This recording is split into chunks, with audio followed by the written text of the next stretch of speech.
Welcome to S M tomato. ముందుగా అందరికీ నమస్తే. ఈరోజు మంగళవారం 13వ తేదీ జనవరి 2026 సంవత్సరం. ఈ వీడియోలో కలకడ కోలార్లో టమాటా ధరలు ఎంతవరకు వేశారో చూద్దాం. ముందుగా కలకడ మార్కెట్లో 15 కేజీల బాక్స్ ధరలు చూసుకుంటే మిక్సింగ్ కాయలు గోలీకాయలు 50 రూపాయల నుంచి మొదలై 100, 110 రూపాయల వరకు పలికాయి.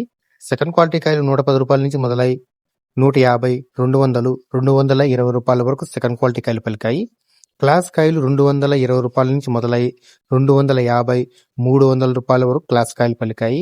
ఈ రోజు కలకడ మార్కెట్లో 15 కేజీల బాక్స్ సూపర్ టాప్ చూసుకుంటే 320 రూపాయలు వేయడం జరిగింది, 320 రూపీస్. ఇక కోలార్ మార్కెట్లో 15 కేజీల బాక్స్ ధరలు చూసుకుంటే మిక్సింగ్ కాయలు గోలీకాయలు 40 రూపాయల నుంచి మొదలై 50 రూపాయలు, 80 రూపాయలు, 100 రూపాయల వరకు పలికాయి. సెకండ్ క్వాలిటీ కాయలు 100 రూపాయల నుంచి మొదలై 150, 200 రూపాయల వరకు సెకండ్ క్వాలిటీ కాయలు పలికాయి. క్లాస్ కాయలు 200 నుంచి మొదలై 250, 300 రూపాయల వరకు క్లాస్ కాయలు పలికాయి. ఈ రోజు కోలార్ మార్కెట్లో 15 కేజీల బాక్స్ సూపర్ టాప్ చూసుకుంటే 330 రూపాయలు వేయడం జరిగింది, 330 రూపీస్. నా వీడియో నచ్చితే లైక్ చేయండి, ప్లీజ్ సబ్స్క్రైబ్ చేయండి.